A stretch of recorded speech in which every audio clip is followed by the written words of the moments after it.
সূরাতুল কারিয়া এই সূরার কিছু আলোচনা করার চেষ্টা করব ইনশাআল্লাহ, যদি আল্লাহ তৌফিক দান করেন। বলেন আমিন। শুনবেন তো, চলে যাবেন না তো। আমাদের এই সূরাটা অত্যন্ত চমৎকার একটি সূরা, সূরাতুল কারিয়া। এই সূরার মধ্যে আল্লাহ রাব্বুল আলামিন 11টি আয়াত লিপিবদ্ধ করে দিয়েছেন। কয়টি আয়াত? কোরআনুল কারীমের সূরা কয়টি? 114টি। আল্লাহ রাব্বুল আলামিন 101 নম্বরে এই সূরাতে আল্লাহ ফিটিং করেছেন। কারণ আলহামদুলিল্লাহ, আল্লাহ রাব্বুল আলামিন এই সূরার মধ্যে শুরুতেই বলেছেন এই সূরাটা মক্কায় অবতীর্ণ হয়েছেন। এ ব্যাপারে কারোর দ্বিমত নেই, কারণ এই সূরার মধ্যে আল্লাহ রাব্বুল আলামিন এমন কিছু কথা বলেছেন, পুরা সূরাটাই আল্লাহ কিয়ামতের বিষয়ে আলোচনা করেছেন। এখন কিয়ামত আমাদের পিছনে চলে গেছে নাকি সামনে আছে? তার মানে যদি পিছনে চলে যাইতো এই আয়াতের আলোচনা আমাদের দরকার ছিল না।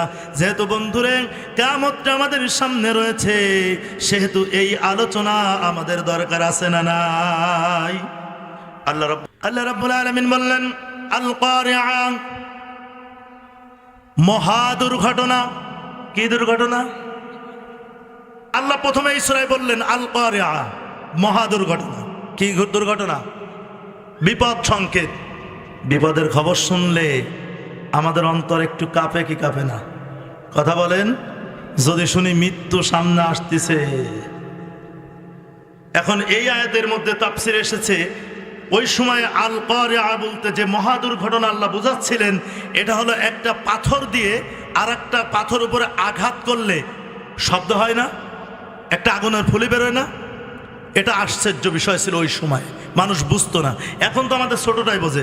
এখন আমরা যদি বলি যে আল কারিআ মানে আল্লাহ বোঝাতে যাচ্ছেন এই যে বর্তমান ফিলিস্তিনের যে অবস্থা, ইসরায়েলের যে অবস্থা, এটা শুনলেই আমাদের ভিতরে একটা আতঙ্কিত তৈরি হয় কিনা, যে এটা মেরে দেবে কি না কি হবে। আল্লাহ এভাবে বোঝাতে চাচ্ছেন নবী আল কারিআ মহা দুর্ঘটনা। 2 নম্বর আয়াতের মধ্যে আল্লাহ বলতেছেন মাল কারিআ, ও নবী আপনি কি জানেন সেই মহা দুর্ঘটনা কি? আল্লাহ প্রশ্ন করলেন মহা দুর্ঘটনা। এরপর আল্লাহ রাব্বুল আলামিন এবার প্রশ্ন করতেছেন নবী রে, মাল কারিআ, কি সেই দুর্ঘটনা, তুমি কি জানো? এই দুর্ঘটনাটা কি? তোমার কি একটু আইডিয়া আছে? কিন্তু আল্লাহ রাসূল কি জানতেন? কারণ আল্লাহ যত সময় পর্যন্ত না জানাইতেন কেউ জানতে পারে না। আল্লাহ প্রশ্ন করতেছেন নবী এই দুর্ঘটনাটা কি, তুমি কি জানো?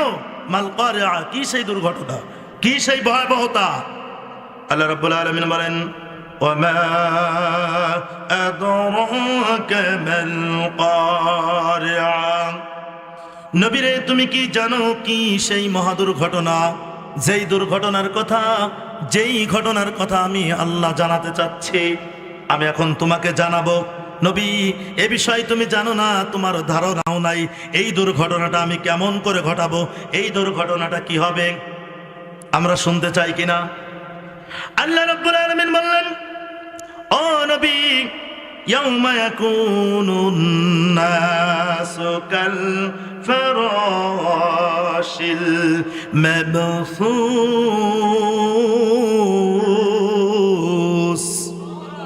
এটা আওয়াজ দিয়ে বলেন আল্লাহু আকবার। আল্লাহ রাব্বুল আলামিন বলেন নবী রে এই মহা দুর্ঘটনা কি, যেই দুর্ঘটনার ব্যাপারে তোমাকে এত সময় আমি বললাম, এত সময় জানালাম। নবী এবার তুমি শুনে নাও এই দুর্ঘটনাটা কি।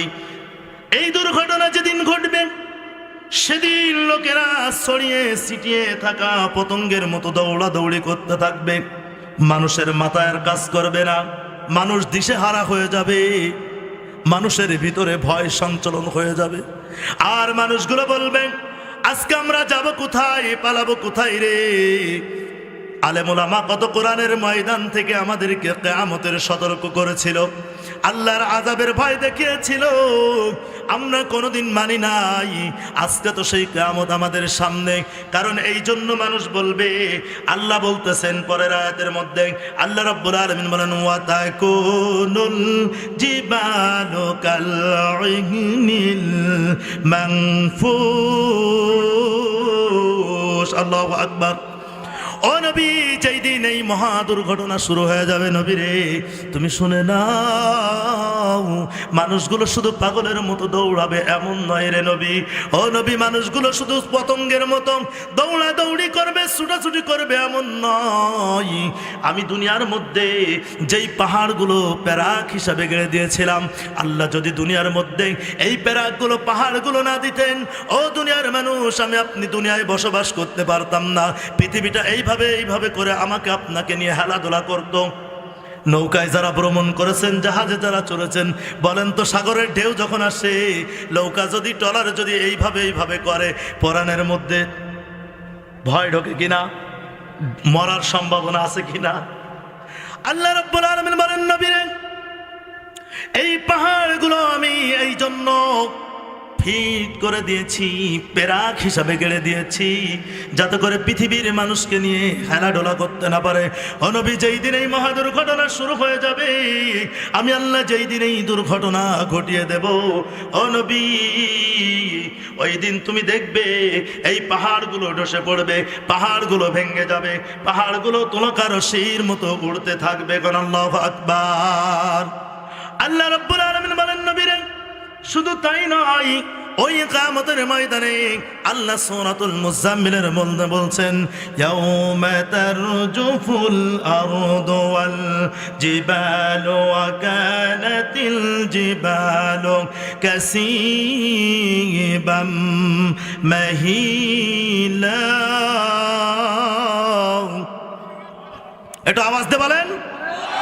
আল্লাহ বলতেছেন নবীরে, যেই দিন আমি এই কিয়ামত শুরু করব, মহা দুর্ঘটনা শুরু করব, ও নবী, এই দুনিয়ার কোনো পাহাড় থাকবে না, পাহাড়ের মাধ্যাকর্ষণ শক্তি আমি নষ্ট করে দেব, পাহাড়গুলো হালকা হয়ে যাবে, তুলো রশির মতো হয়ে যাবে, ধোলা পশমের মতো। দেখবেন চৈত্র মাসে যখন রাস্তা দিয়ে গাড়ি ঘোড়া চলে, মানুষ যখন চলাচল করে, এই ধুলা বালুগুলো বাতাসে উড়তে থাকে, ঠিক কিনা? উড়তে উড়তে কোথায় কোন দেশে যায় এটার খোঁজ নাই। আল্লাহ বলেন নবীরে, ইয়াউমা তারজুফুল আরদু ওয়াল জিবাল, যেই দিন আমি এই মহা দুর্ঘটনা ঘটাবো, ও নবী, এই বিপদ যেই দিন ঘটবে, ওই দিন এই কিয়ামত শুরু হবে, পাহাড়গুলো ধুলাকার রশির মতো উড়তে থাকবে। আল্লাহ রাব্বুল আলামিন বলেন নবীরে, শুধু পাহাড়গুলো উড়বে না, সেই দিনের অবস্থা কি হবে? আল্লাহ রাব্বুল আলামিন বলেন সূরাতুত তাকবীরের মধ্যে, আল্লাহ বলেন, ইযাশ শামসু কুওয়িরাত। আল্লাহু আকবার। ও নবী, শুধু পাহাড়গুলো উড়বে এমন নয়, ওই দিন যখন সূর্য তার শক্তি হারিয়ে ফেলবে, সূর্য তার আলো হারিয়ে ফেলবে, সূর্যকে গুটিয়ে ফেলা হবে। কার বক্তব্য বলেন তো দেখে? এখন যদি এইখানে লাইট না থাকে, আপনি কি সুস্থ মতো বাড়ি যাইতে পারবেন? কোথায় যে ঘাই লাগবে, কোথায় আঘাত লাগবে, কোন গর্তে পড়বেন, এটারে ঠিক নাই। এই জন্য আল্লাহ বললেন, ও নবী, মানুষ, এই জন্য ওয়াতাকুনুল জিবালু কাল ইহনিল মানফুস, ও নবী, এই জন্য ধুলো পশমগুলো যখন পাহাড়গুলো উড়তে থাকবে, আল্লাহ যে বলছেন, ইয়াউমা ইয়াকুনুন নাসু কাল ফারাশিল মাবসুস, মানুষগুলো পতঙ্গের মতো দৌড়াদৌড়ি করতে থাকবে। এই কারণে থাকবে, ইযাশ শামসু কুওয়িরাত, আল্লাহ সূর্যের আলো হারিয়ে ফেলবে, গোটা পৃথিবী অন্ধকার হয়ে যাবে। এরপর আল্লাহ রাব্বুল আলামিন বলেন নবীরে, শুধু তাই নয়, ওয়াইযান নুজুমু কাদারাত। আল্লাহু আকবার। ও নবী, শুধু চন্দ্র সূর্য তার আলো হারাবে না, আমি রব্বুল আলামিন তারকাগুলোকে চারিদিকে বিক্ষিপ্ত করে দেব, তারকাগুলো আকাশে থাকবে না, ছুটে ছুটে জমিনে আসবে, আসমান জমিন কিছুই থাকবে না। আল্লাহ রাব্বুল আলামিন বলেন, ও নবী, ওই দিন ওয়াইযাল বিহারু সুজ্জিরাত, এই যে তুমি পাহাড়গুলো দেখো, এই পাহাড়গুলো চলমান হয়ে যাবে, পাহাড়গুলো চলতে থাকবে, আর মানুষের মধ্যে কম্পন শুরু হয়ে যাবে। না জানি চন্দ্রটা আমার মাথার উপরে পড়ে, না জানি সূর্যটা আমার মাথার উপরে পড়ে, না জানি তারকাগুলো আমার মাথার উপরে পড়ে আমি শেষ হয়ে যাই। এবার মানুষ বলবে, আরে আমি পালাবো কোথায় রে, যাব কোথায়? যাওয়ার তো জায়গা নাই, কারণ আল্লাহ রাব্বুল আলামিন চমৎকার করে বলেছেন, শুধু আল্লাহ রাব্বুল আলামিন সূর্যের আলোটা হারিয়ে দেবে না। আল্লাহ এবার সূরাতুল আল্লাহ রাব্বুল আলামিন এবার সূরা ইনফিতরের মধ্যে আল্লাহ বলছেন ইদাস সামাউ ফাতারাত, আকাশটাকে ফাটিয়ে দেওয়া হবে, আকাশটাকে সরিয়ে দেওয়া হবে, সব চৌচির হয়ে যাবে, কিচ্ছু থাকবে না। বলেন তো এই দুর্যোগ, এই মহাদুর্ঘটনা আমার আপনার সামনে আছে না নাই? এই দিন আমি চাবো আজকে যেইভাবে কোরআনের ময়দান থেকে পালাইতেছি, চায়ের দোকানে বসে আছি, আজকে কোরআনের মাহফিল আমার ভালো লাগে না, কোরআনের ময়দান ভালো লাগে না, ওই দিন মানুষগুলো এইভাবে পালাইতে যাবে। আল্লাহ রাব্বুল আলামিন বলেন পালাইতে পারবা না। ইয়াকুলুল ইনসানু ইয়াউমাইযিন আইনাল মাফার কাল্লা লা ওয়াজারা ইলা রাব্বিকা ইয়াউমাইযিনিল মুস্তাকার। আল্লাহু আকবার। আল্লাহ ক্লিয়ার করে জানিয়ে দিয়েছেন সূরাতুল কিয়ামার মধ্যে। আল্লাহ বলতেছেন ওই দিন মানুষগুলো পাগলের মতো পালাইতে থাকবে, আকাশ যখন ছুটে যাবে, চন্দ্র ছুটে যাবে। আবার আল্লাহ রাব্বুল আলামিন ওই দিনের ব্যাপারে বলেছেন আমি সমুদ্রের মধ্যে আগুন ধরিয়ে দেব। কারণ আল্লাহু আকবার। বন্ধুরা আমার, পানিতে কি আগুন ধরে? কথা বলেন, আগুন ধরে? তাহলে আল্লাহ যে বললেন পানিতে আগুন ধরিয়ে দেব, তাহলে বক্তব্য কারটা সঠিক? আমার আপনার চিন্তা সঠিক নাকি আল্লাহর বক্তব্য সঠিক? আল্লাহ রাব্বুল আলামিন বলছেন ও নবী, ওই দিন আমি সমুদ্রের মধ্যে আগুন ধরিয়ে দেব। তার মানে হলো আল্লাহ রাব্বুল আলামিন বলতে চান যে ওই দিন সমুদ্রকে, সাগরগুলোকে একাকার করে দেওয়া হবে, একত্রিত করা হবে। এই যে বিভিন্ন জায়গায়, এই যে বিভিন্নভাবে আমরা নদীগুলোকে চিনি, সমুদ্রগুলোকে চিনি, আল্লাহ রাব্বুল আলামিন বলেন ওই দিন সকল সমুদ্রকে একত্রিত করা হবে, একটা করা হবে। এবং আল্লাহ রব্বুল আলামিন ওই দিন বলবে ও সমুদ্র, আজকে তোমার আর দরকার নাই, তোমার পূর্বের অবস্থানে তুমি ফিরে যাও।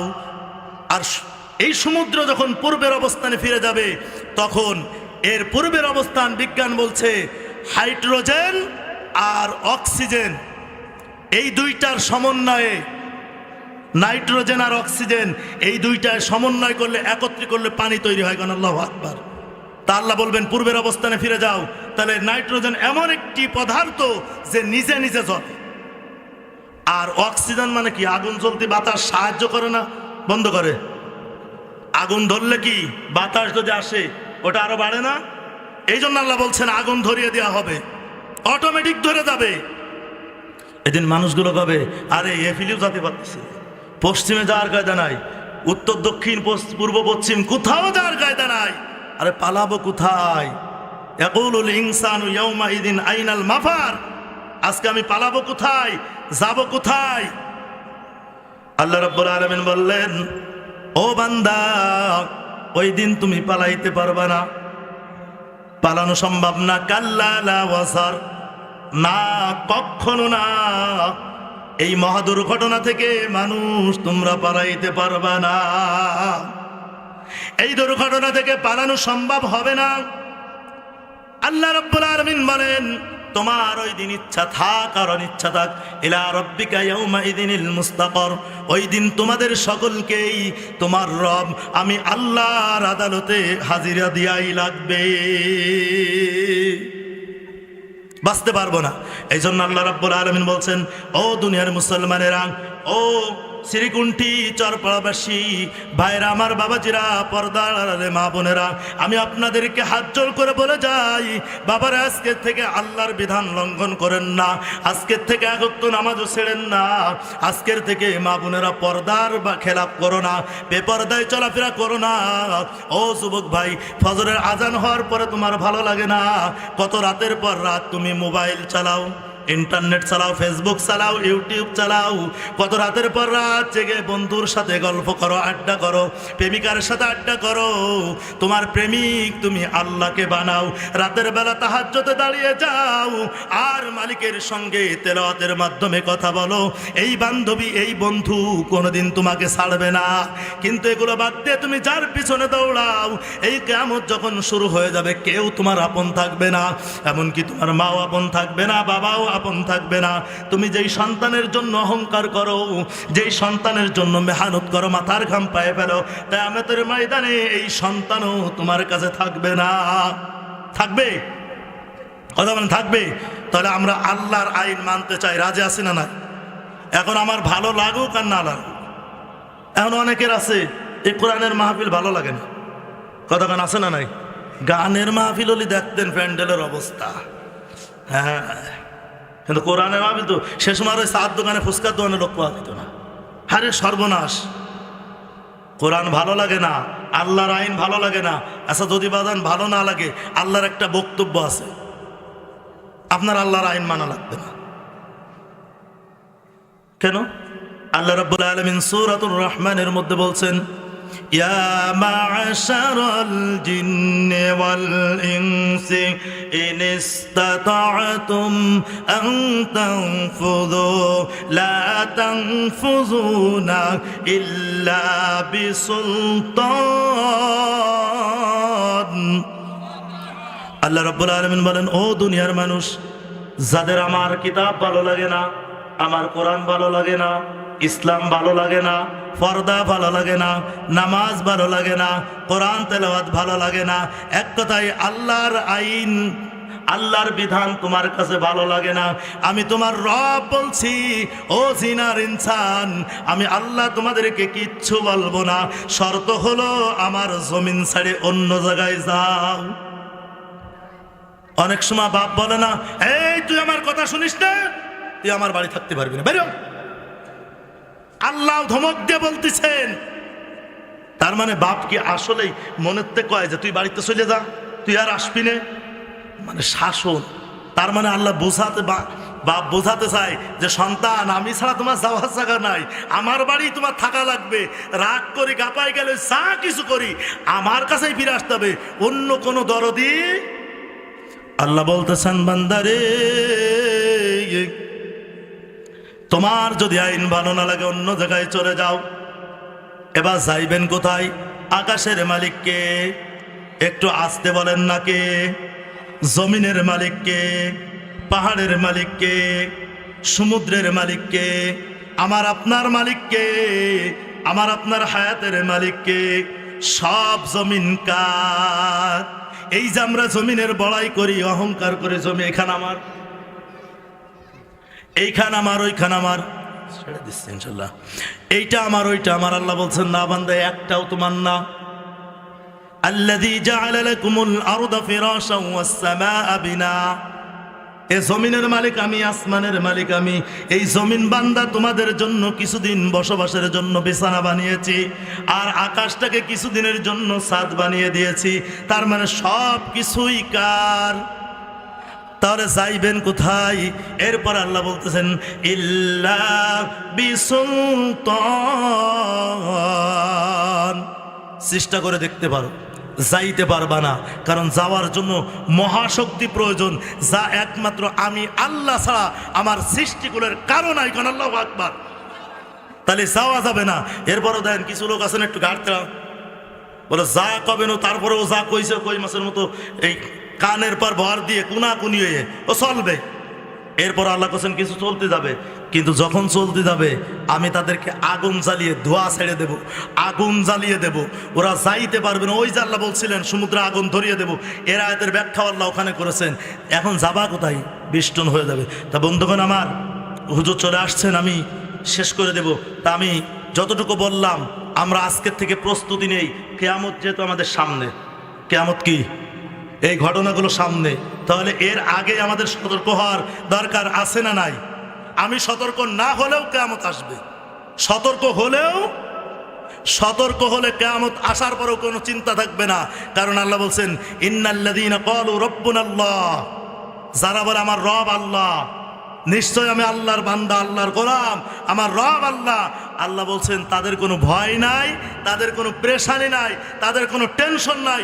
এর থেকে মহাদুর্যোগ আসলেও তারা আমার রহমতের ভিতরে থাকবে। আল্লাহু আকবার। তা আমরা ইনশাআল্লাহ পারবো না আজকের থেকে আমাদের জীবনটা কোরআন দিয়ে সাজাতে? কি রাজি আছি তো? 5 ওয়াক্ত আমরা নামাজ পড়বই, বলেন ইনশাআল্লাহ? নাই, ফরজের ব্যাপারে কোনো ইনশাআল্লাহ নেই। আমরা পড়বই, কোরআন মানবই, কোরআনের বিরোধিতা করব না। যদি করি আমার লস, মানলি, বুঝতে পারছেন? আল্লাহ রাব্বুল আলামিন আমি অধমকে যতটুকু সময় আল্লাহ কোরআনের কথা বলার সুযোগ করে দিলেন।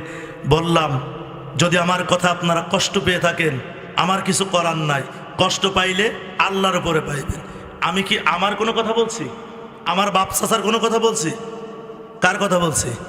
তাহলে যদি আপনার মনে কোনো কষ্ট থাকে, হ্যাঁ হুজুর এইভাবে বললো, আমি বলি নাই, বলছে কে?